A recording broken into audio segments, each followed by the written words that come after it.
Gutfeld. It's 5 o'clock in New York City, and this is The Five.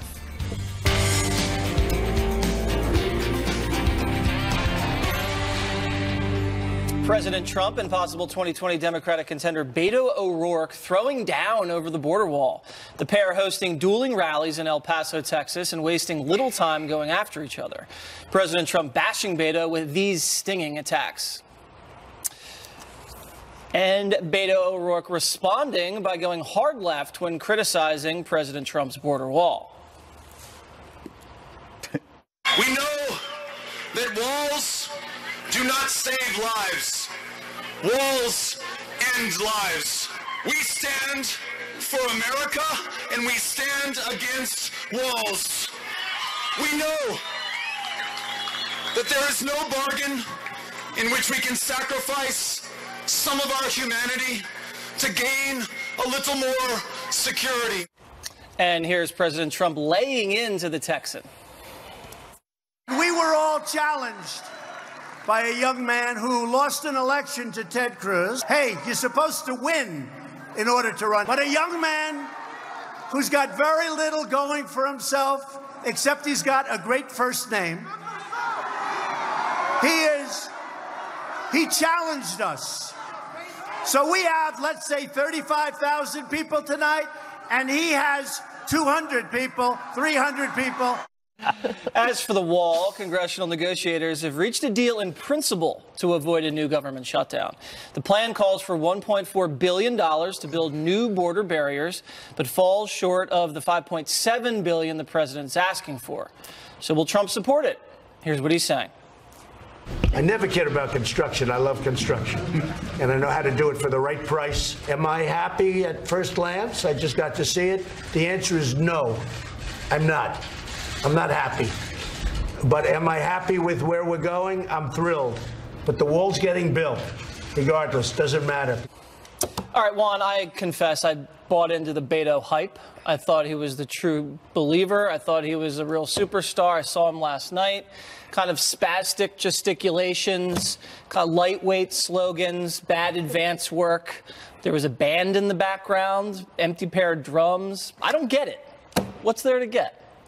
Maybe he was speaking the truth.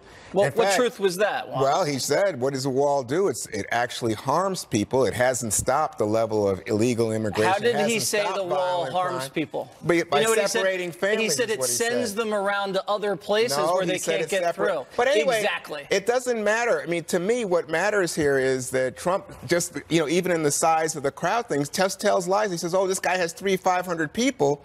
Bloomberg said that Beto O'Rourke had like 10,000 to 15,000 people. Trump had, at most, according to the fire department, 6,500 inside and another few thousand outside.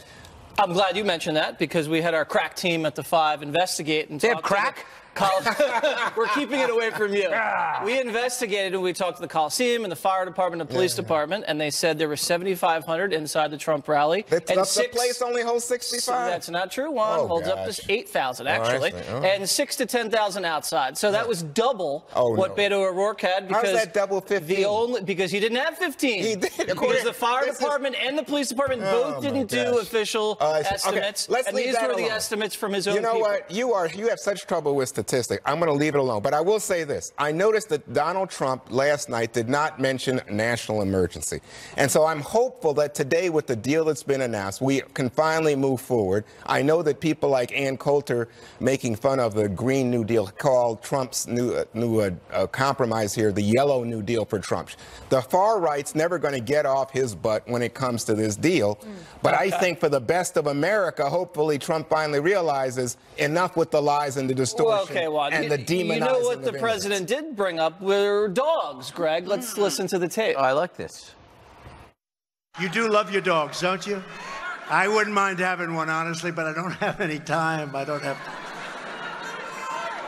How would I look walking a dog on the White House lawn? Feels a little phony to me. A lot of people say, oh, you should get a dog. Why? It's good politically. I said, look, that's not the relationship I have with my people.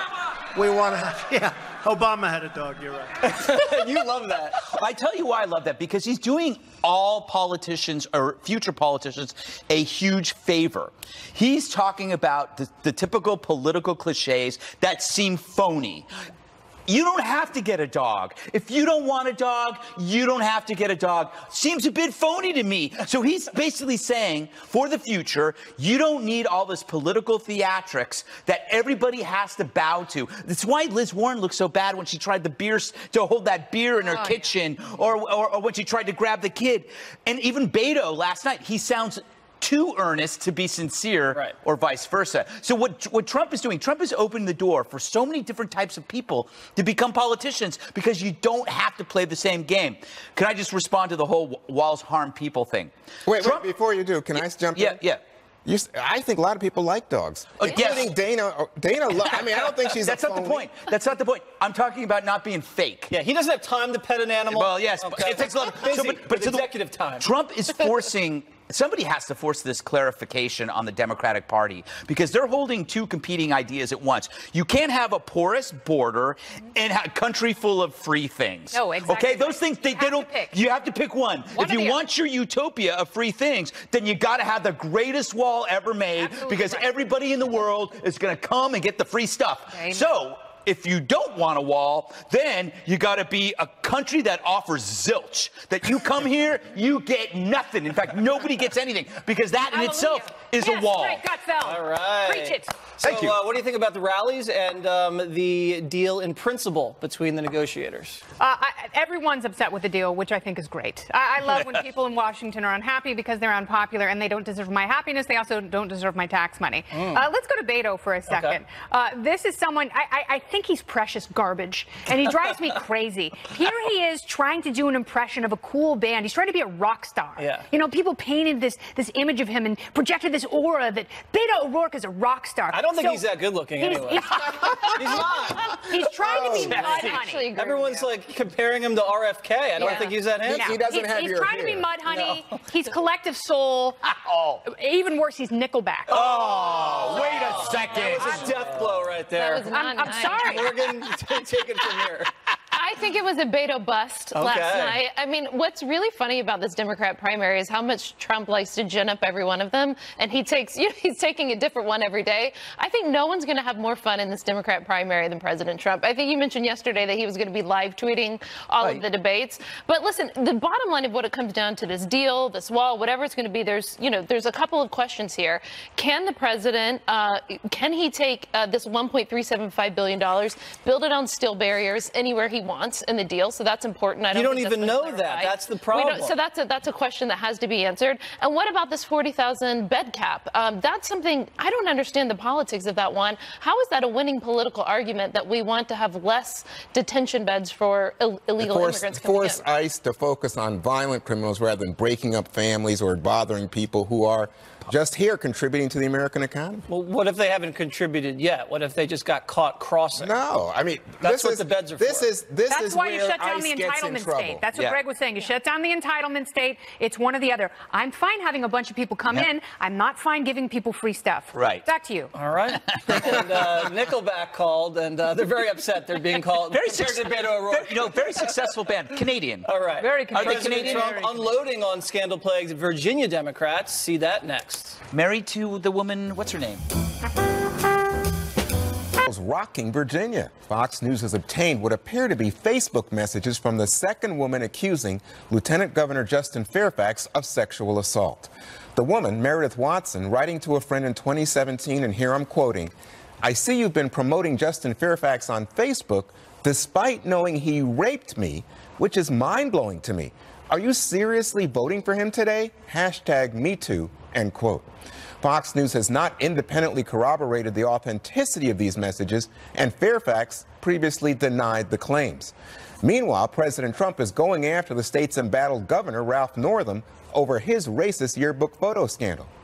The governor, he's gotten a little publicity lately. I like him. Keeps us out of the papers. I like him. I'd like to find a few more guys like this one. He almost moonwalked. His wife stopped him. Darling, it would be inappropriate. I want to see somebody try and imitate Michael Jackson in the moonwalk. This would not have been a good scene. That was pretty funny about the wife and the moonwalk. But anyway, Morgan, what do you make now of this woman having this Facebook posting that seems to indicate that as far back as the last election, she was saying, don't vote for him, he raped me. Yeah, I mean, what can we all think other than this is horrible, right, for this woman to come forward and saying this? The lieutenant governor has called for an FBI investigation into this. The thing that struck me today is, why isn't there already a process in place in Virginia for this? Is this the first time that anyone in public office has ever been accused of something? And it seems like, maybe it's because it's an election year, but it seems like that the party and leadership is sort of flailing. They're unsure what to do. And as we've said, there needs to be due process. There needs to be an investigation. But what's shocking to me is that there's nothing, no standards in place for this. And so they need to quickly get something together that's bipartisan. Maybe you have a bipartisan committee in Virginia where they can establish the rules of the game anytime that there is some sort of allegation like this, because everyone deserves their full hearing. Yeah, I think we're in uncharted waters is the way I think of it. But it shouldn't Uncharted Waters. That's the title of your book. There it is. Thank you, Juan. You're welcome, brother. He gets credit now. All right, but let me ask you a question, Yes. Jesse. So part of what she says is that Corey Maggette, who works for Fox Sports, also attacked her, raped her. And yet, Corey Maggette says nothing like this happened. The school says we're looking into it. Mike Krzyzewski, I think he's been the coach of Duke basketball for like 39 years, has a spotless record. He once put a kid off the team because of questions about sexual misconduct, but nothing about Corey Maggette.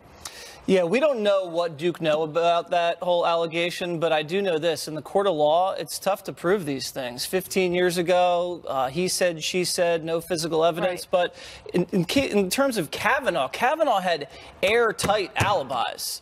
And I'm not even talking about the calendar. His alibis were airtight. He had witnesses that poked holes in the accuser's story. He had everything locked down. This situation, this is a second accuser, and this person now has corroborating evidence in terms of documentation that she told people. Politically, this is just really bad for Fairfax. Yeah. What do you make of it, Kennedy? I think that, to Morgan's point, and she asks a great question, why aren't there safeguards in place to make sure that, if there is someone whose moral ineptitude and ill character has finally made its way into the limelight, if that person is really, could harm the state or is such a bad person they shouldn't be in power, there has to be a way of getting them out of power. But unfortunately, Democrats in Virginia are in the kind of pickle you rarely see in politics, even in these crazy times, because Justin Fairfax is bookended by two men who were involved in photo racism scandals.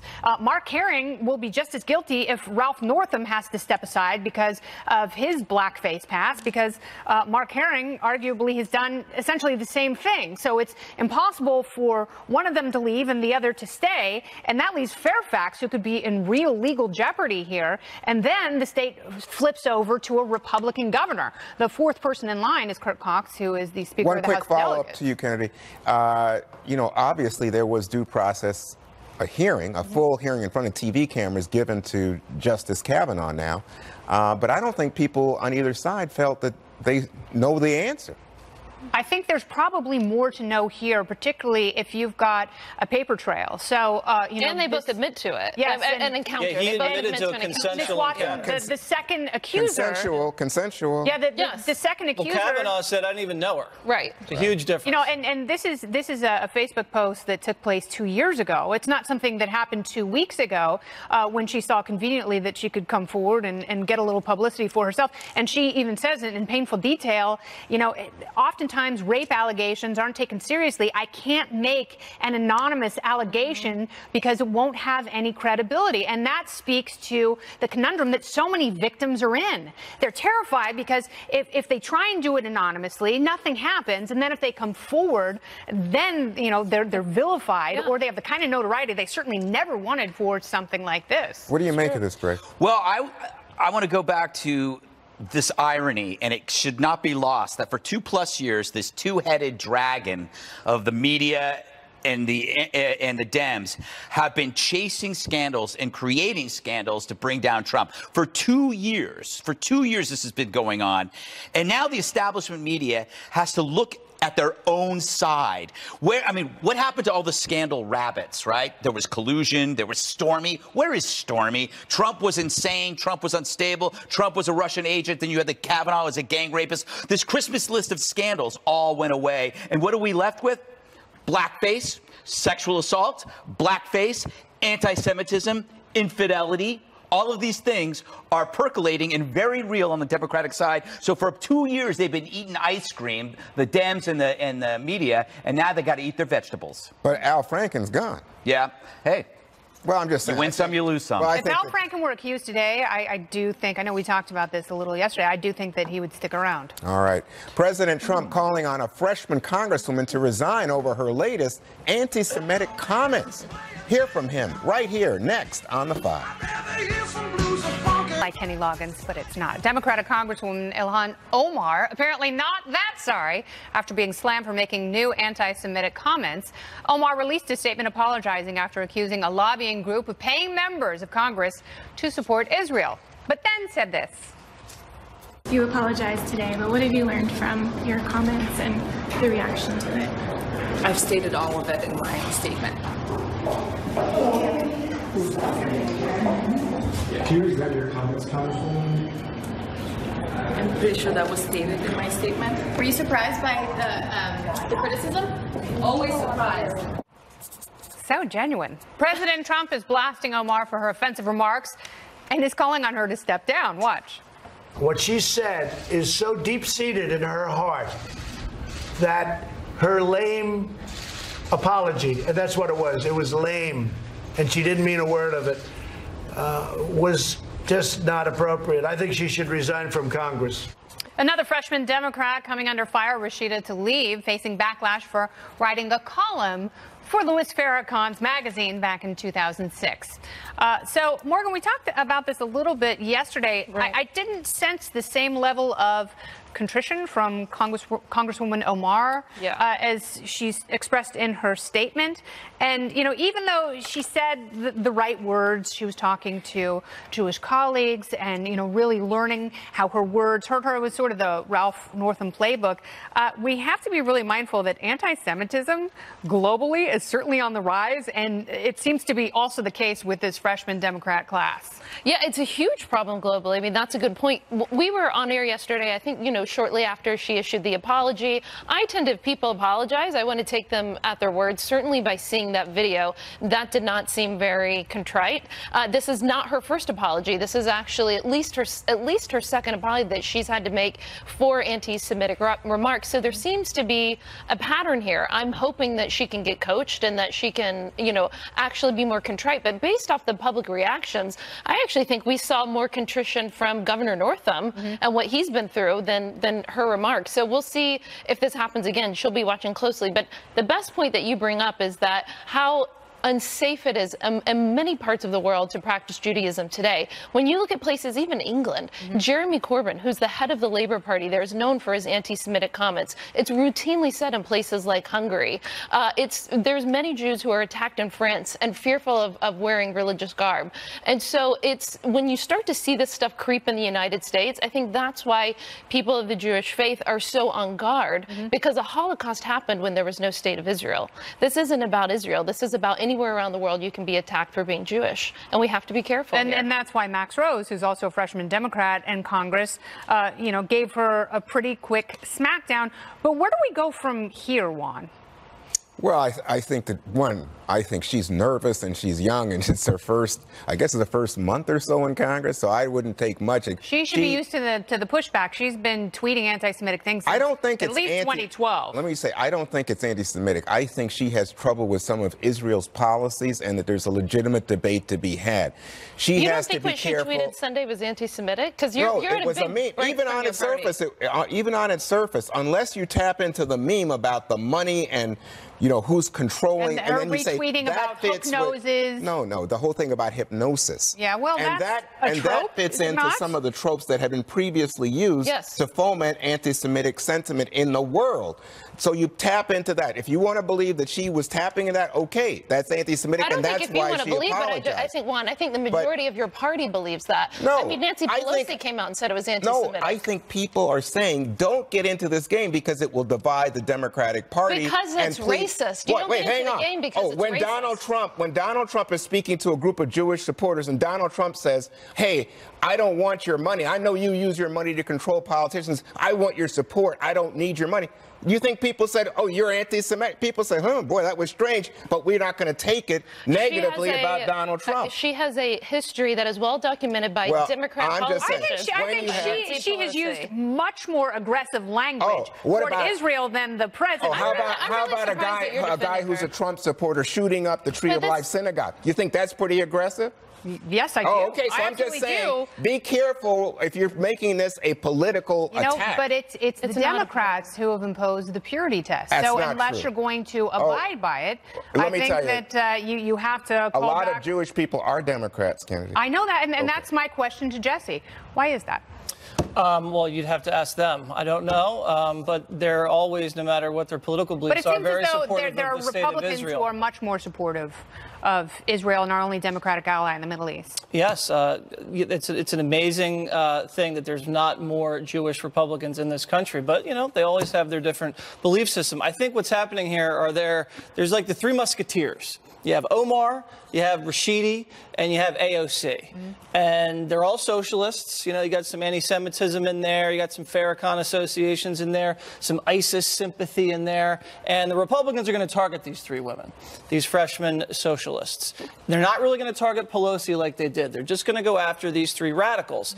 And Politico says this Republican strategy risks a backlash as the party that has problems with women and minorities continues to focus attacks on women of color. And I just really dislike that, because I think Republicans are going after these women because they're Democratic radicals, not because they're women or minorities. For the Republicans, it's not about identity, it's about ideology. And this backlash is created by the media. There's no real backlash. They're just going to go after you because you're trying to change the country and they don't like your policies. That's what it has to do. Wait a second. You say these two women are trying to change the country? These three women are so to the far left, Juan, with what they've been saying about abolishing air travel and instituting massive taxation. Oh, yeah, I can't wait to get into and writing letters to a judge asking for sympathy for ISIS recruits. You are so far off, but I want Greg to get in here. Oh, Greg Gutfeld, please. To Jesse's point, though,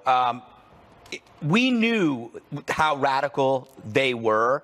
But if you pointed that out, you would be labeled sexist or Islamophobic. They had the intersectional force field. Right. Women, Muslim, and leftist. Right. That's a good force field, and the media abides by that force field. We don't have that force field. So our idea, when we say something, we're immediately attacked and we're dragged for weeks. They try to get you fired. But the media is more forgiving to that group of people. And the thing is, I don't like how people chase apologies. If she apologized and then a reporter has to keep up and asking, this is like, let them apologize and move on. I don't like it's like the media wants another bite of the outrage apple, right? They're like, they got them this time, they apologized, now they want another bite. Just let it go. But the problem everybody missed here, and if Dana was here, Kennedy, she would have pointed out, what was Omar doing? The gum chewing. She was chewing gum. Like a cow. She was chewing gum. Dana would say this, she'd go, professional women should not be chewing gum in the workplace. Chew gum at home, but don't chew gum at work because you don't look like a professional person when you're chewing gum. Now, I understand maybe you're trying to quit smoking. She might not be a professional person very long if the president gets his way and she resigns. Yes, but, you know, enough of the gum chewing. By the way, I have gum all over these new jeans because some jerk put gum, I hate these people. They put gum under the table. No. You know what I'm talking about? And then when you put your knee there, and now I've got gum all over these reach to underneath of the table. You've got gummy knees? Yes, I have gummy knees. Wait a minute. Was it this table? It might have been because it's new. This is new. It's your gum. No. Who else uses this table? You know who sits there? Who? What? Who? Well, I can't say because he's much bigger than I am. Oh, Tyrus. Well, never mind then. Everything's good. Tyrus, we're all good. Oh, fake news fashion outrage. Why Bloomingdale's just pulled this T-shirt. It's insane.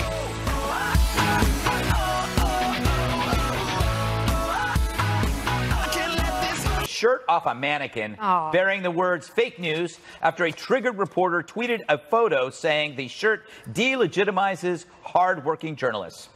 I'm not sure how a shirt on a dummy does that. I wear a lot of shirts with slogans, and this dummy has no impact on anyone. I actually own an Anarchy in the UK shirt, and I've yet to topple a government yet.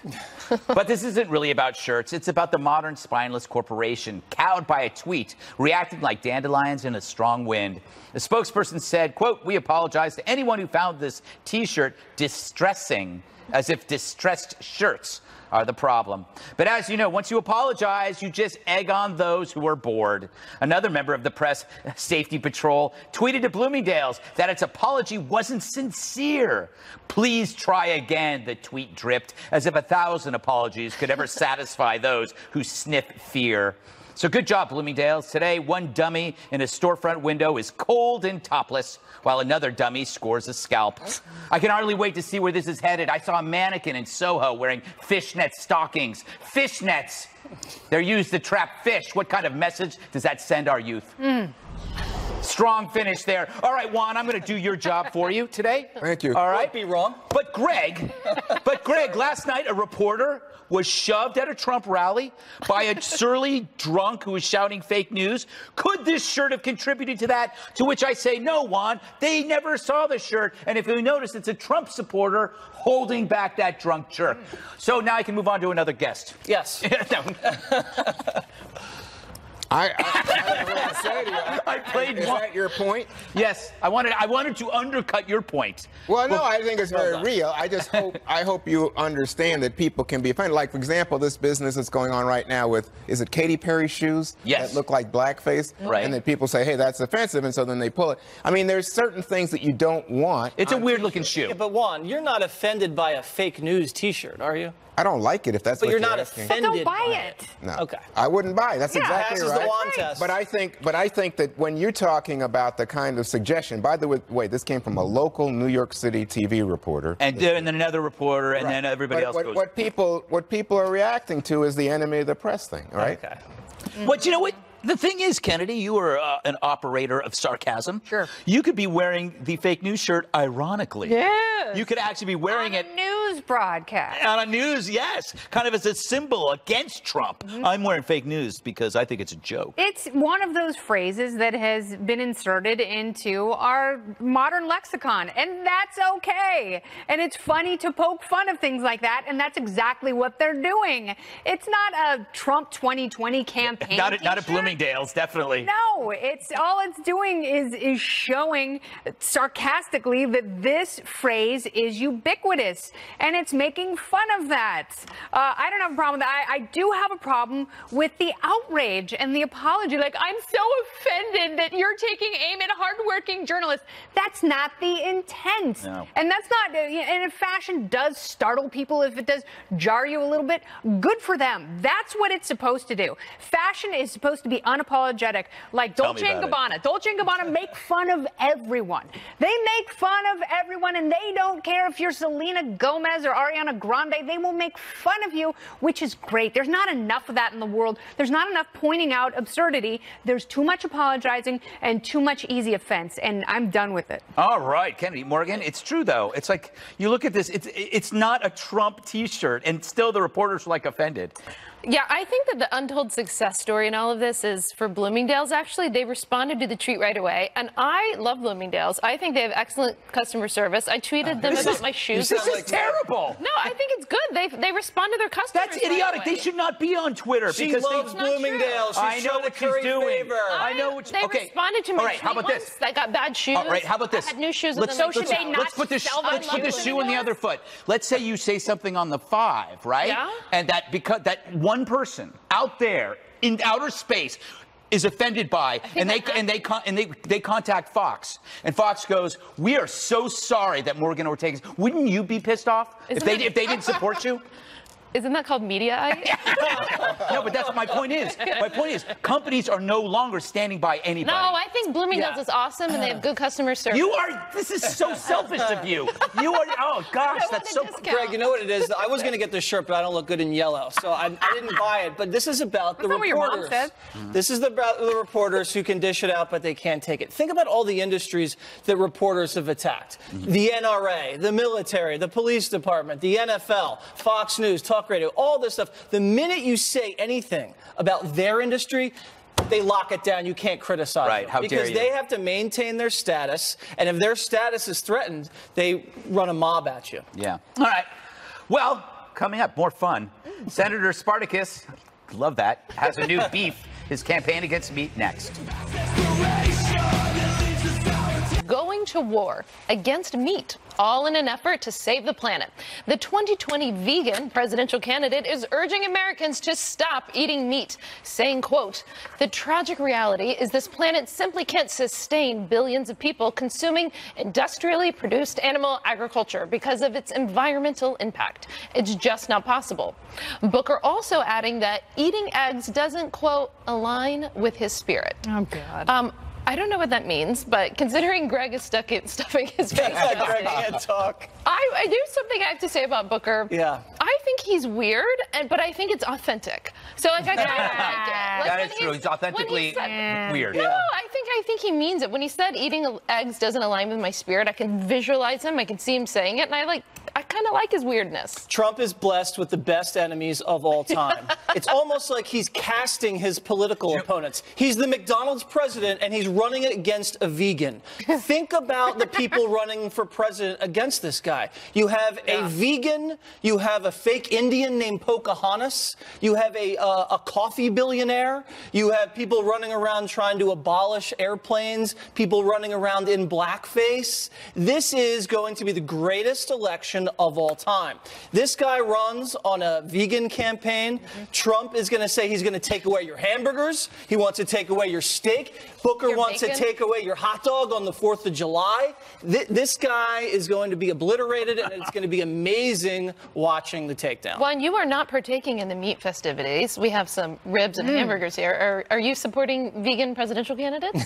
Well, I don't mind support. I mean, I think it's 10% of Americans are either vegans or vegetarians. So there are obviously a lot of us who believe in this. I don't happen to eat a lot of it anymore. I once had prostate cancer, and the doctors said, man, maybe not the best. But you know what? It strikes me is you have Republicans. Ben Carson's a vegetarian. Juan, don't try to normalize veganism. This is a political joke that the president is going to take full advantage of. I agree with you. This is a joke. This is a political joke. It's okay. But he wants to get rid of meat. But you're making it out like, by the way, who called Warren Pocahontas? Only one guy I know of who did that. But the point here is, this is supposed to be laughable. But you know what? A lot of people have serious questions about meat consumptions. I remember Oprah Winfrey. Oprah Winfrey said this, and then the meat companies went after her. No, wait. Okay, I got to respond to that. Go Oprah Winfrey almost destroyed the cattle industry with false information. I mean, about pink was it pink meat? But anyway, she was not found guilty. Yeah, but I will say that there are legitimate reasons to go vegan. Yes, and